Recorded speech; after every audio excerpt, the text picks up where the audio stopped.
Saludamos a los salvadoreños y salvadoreñas que viven en los Estados Unidos, en Canadá, en Australia, Nueva Zelanda y en Europa, en el norte y en el sur de Europa. Y a los salvadoreños y salvadoreñas que viven en cualquier parte del mundo. Un abrazo para todos. Un saludo también a doña Leonor Coreas, que está cumpliendo años este día. Un saludo mío y también de su nieto, Kevin, que aquí lo estoy viendo, apretando unos botones en una cajita. Un abrazo, doña Leonor. Saludo a Marina y a José. Hay que ver, Marina, que este José se porte bien y que te haga caso, ¿viste? Eso es fundamental. Hay mucha preocupación en el área de Apopa, porque la compañía urbánica de la familia Dueñas tiene programado la construcción de 8,000 casas en un área que constituye un reservorio para toda la zona y probablemente para el área de San Salvador. Los procedimientos están avanzados en el Ministerio del Ambiente y hay alarma. Esta es la amenaza del progreso. Ahora, además, un saludo a Lilian, a Valdemar y a su hija Belén en la ciudad de Huayúa. Cuídense mucho y que estudie bien Belén. El gobierno canceló la relación con Taiwán que afecta los contratos de compra de azúcar que estaban concertadas. Esto afecta el 25% de la producción de azúcar. Es cierto, la política exterior la dirige el presidente de la República, así lo dice la Constitución. Pero este es un tema que preocupa mucho a los trabajadores de la industria cañera. Esta es una preocupación que me ha expresado Noé Nerio y Mauricio López, pero en representación de los trabajadores de esa industria que ven amenazados sus empleos. Ahora bien, este día vamos a conversar sobre la transición. En una primera mirada, se trata de la transición de un gobierno a otro gobierno. Y para eso se forma una comisión que se llama Comisión de Transición. Y todo parece una serie de actividades administrativas, de elaboración de informes, de la presentación de informes, como un hecho natural, como cuando se pasa en un libro de una página a otra página. Pero en realidad no es así. Porque la transición es un proceso que se establece en una sociedad cuando ha sido derrotado un régimen político y se inicia un proceso conflictivo en donde lo viejo no termina de desaparecer y lo nuevo no termina de aparecer. Esta es la esencia de la transición. Este conflicto entre lo nuevo y lo viejo, eso caracteriza la transición. No es un procedimiento meramente administrativo. Incluso en los procesos políticos sociales se discute si hay transición cuando no hay cambio de régimen, cuando no se cambia la cabeza política, cuando no se cambia la manera de hacer política y cuando no se define nuevas políticas nacionales o políticas internacionales. Cuando eso no ocurre, pues entonces no hay transición y no hay un nuevo régimen. A lo sumo hay un nuevo gobierno. Pero eso entra en el calendario político establecido por la Constitución y la legislación electoral. De modo que está pendiente para el pueblo hablar y pensar en propiedad de una transición. Repito, hay transición cuando un régimen ha sido derrotado. No hay transición cuando se trata del mismo régimen, de la misma política y de la misma manera de hacer política. Bueno, esta figura de la transición se desarrolla en un escenario determinado. En primer lugar, es un escenario en donde el imperio estadounidense, que necesita hacer acopio de todos los recursos estratégicos para nivelar su pérdida de hegemonía en el planeta,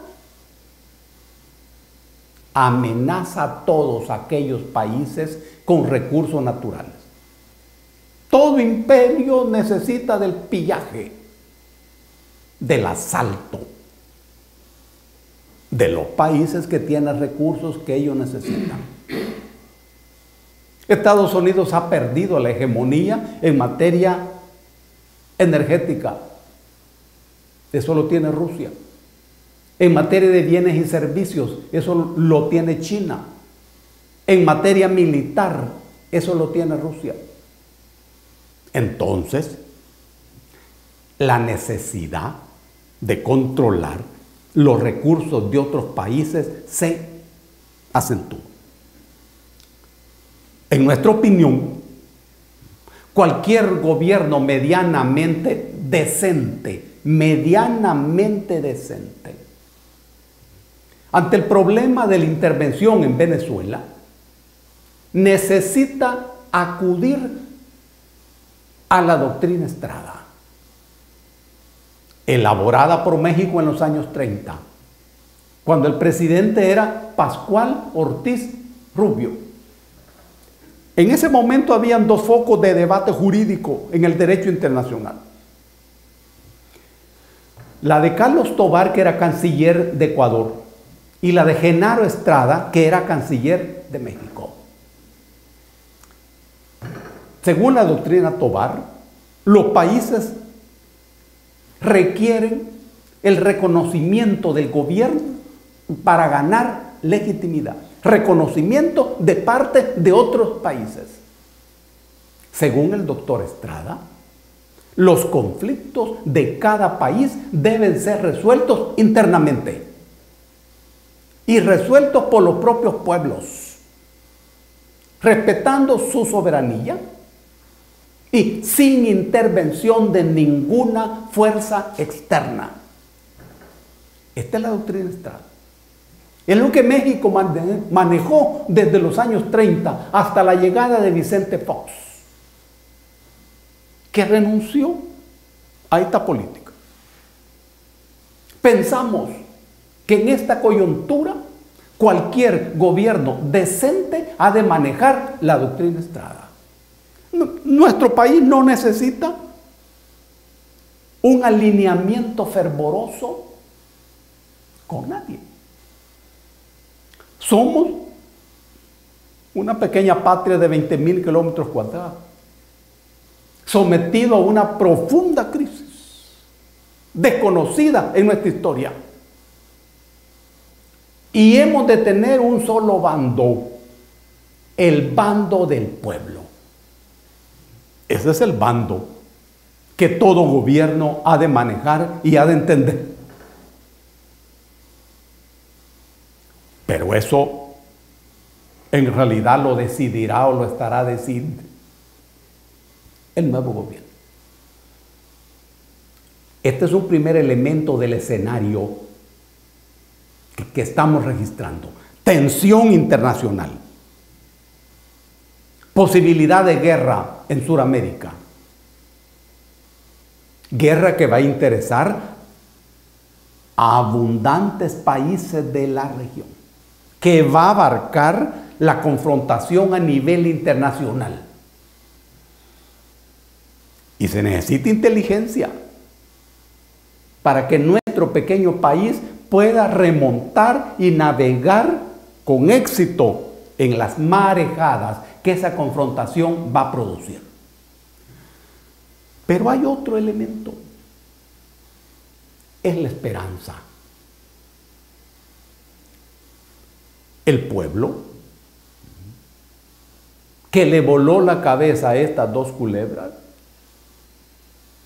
no solo votó por un cambio de gobierno, votó por un cambio de vida, por un mejoramiento de la vida, votó por la recuperación de la dignidad, de salarios justos, dignos y trabajos también dignos. Por todo eso votó. Cuando hablamos de esperanza, nos estamos refiriendo a la relación de dos cosas, de la expectativa y la experiencia. El pueblo tiene abundante expectativa, pero, dentro de una crisis civilizatoria como la de nuestro país, ocurre que la expectativa ha dejado de corresponderse con la experiencia. En el pasado reciente, un campesino o un agricultor tenía un hijo que se hacía profesor, otro hijo que se hacía ingeniero, otro que se hacía médico, etc. El sueño de todo padre es que su hijo lo supere, que su hijo sea mejor que él. En esa circunstancia, la expectativa coincide con la experiencia. ¿Qué ocurre ahora? Esa expectativa choca con la experiencia. Porque ese mismo campesino y agricultor tiene un hijo que es emigrante en California, otro hijo que es emigrante en Luisiana y una hija que es emigrante en México. No lo superaron a él. Aquí hay un choque entre lo que esperas, la expectación, y lo que cosechas es la experiencia. En este caso, cuando hablamos de la esperanza, estamos hablando justamente de estos dos factores. Y se trata de saber empezar. Todo nuevo gobierno ha de saber que hay que empezar por aquellos aspectos que más le duelen a la gente, los aspectos más sanguinolentos, por la salud, la educación, porque se trata de que la gente se dé cuenta que esto es diferente. El pueblo no ha dado ningún cheque en blanco a nadie. A nadie. El pueblo votó para volarle la cabeza a dos culebras y dijo: no queremos que éste regrese al gobierno y no queremos que éste continúe en el gobierno. Esa es la lógica política del voto de las personas. Y vamos a ver qué ocurre. Aquí, lo hemos explicado, se ha construido un nuevo sentido común, que no es conservador.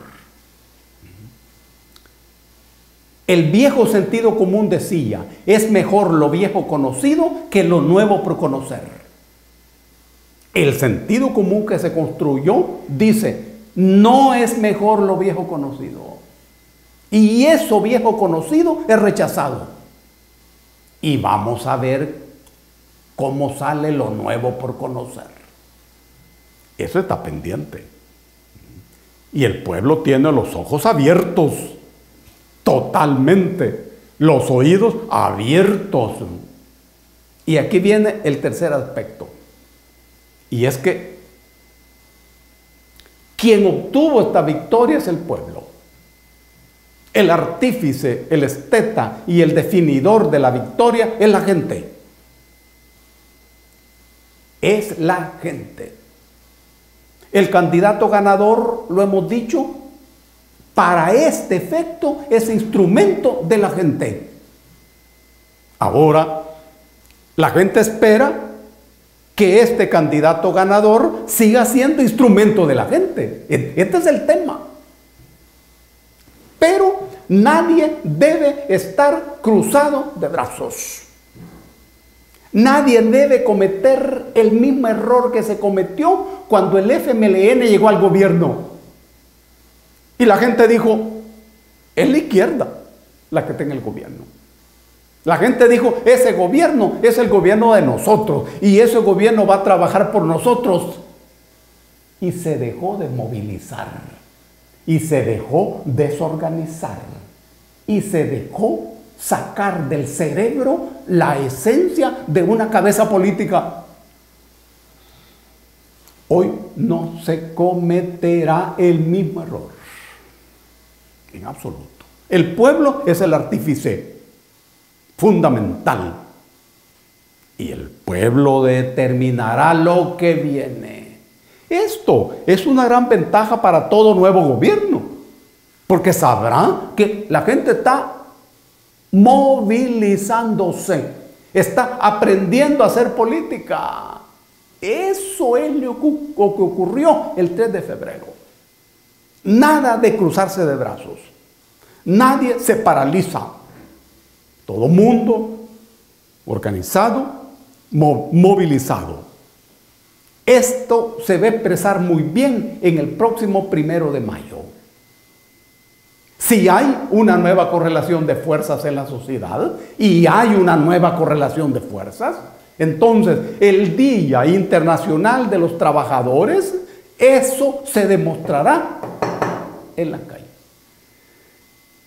Es decir, que es una transición cargada de conflicto, cargada de esperanzas, cargada de expectativas y cargada de pueblo despierto y atento. Un abrazo para todos y para todas.